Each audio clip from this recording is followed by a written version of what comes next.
qu'est-ce que fait la FRQMA pour la création des CUMA pour l'accompagnement? Donc, ouais, je voulais juste présenter un peu rapidement la FRQMA, étant donné que c'est une structure régionale, mais en fait, on est bien représenté au niveau vraiment local, à l'échelon local. On a bien un animateur par département et en fait un conseil de section par département composé d'une dizaine d'agriculteurs et, dans la Marne même d'un viticulteur. Hein. J'en parlerai tout à l'heure un petit peu de cette FRQMA-là.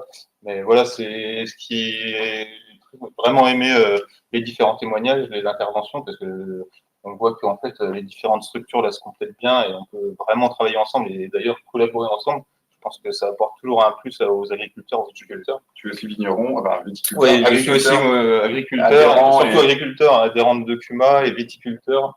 Pas adhérent de CUMA, et c'est vrai que parce que je suis à 20 km des vignes, c'est pas évident, mais là je vois des exemples en fait, qui donnent envie aussi.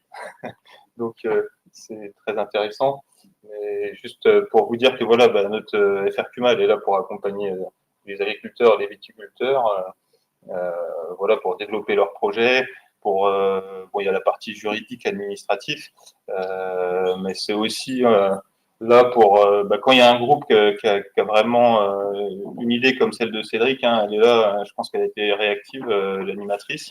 Voilà, ça peut être productible, ça peut être une CUMA viticole qui se développe aussi sur l'aspect main-d'œuvre. Donc, je parlais de la CUMA des GAIP avec Thomas Waffler. En fait, eux, ils ont vraiment été très suivis ces dernières années par la FRQMA parce qu'ils ont fait des visites dans d'autres régions viticoles.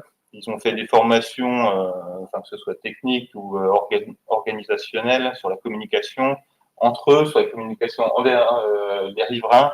Beaucoup de choses, la certification collective HPE, plein de choses. Enfin, ils ont vraiment été bien accompagnés. Bon, après, c'est vrai que c'est du temps, mais voilà, et puis ça a été fait avec d'autres organismes.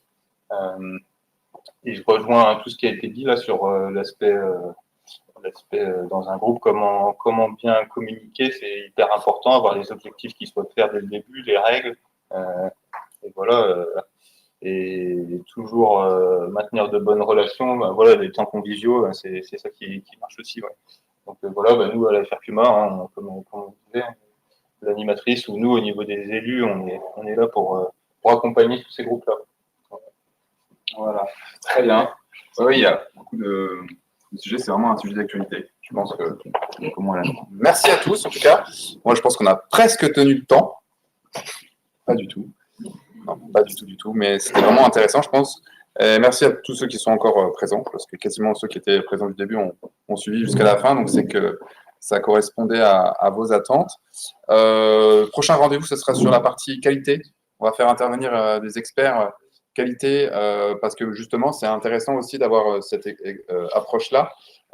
Certains n'ont pas forcément le besoin d'avoir un responsable qualité dans leur exploitation viticole à temps plein. Par contre, ils peuvent aussi la partager.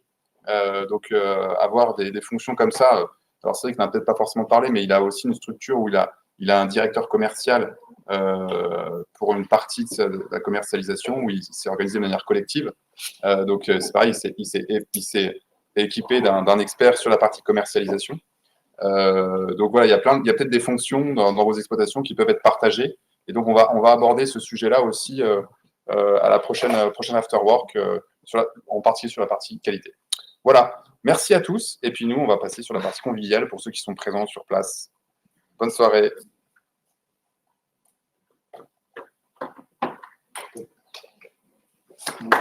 Merci aux intervenants. Alors, je vais faire.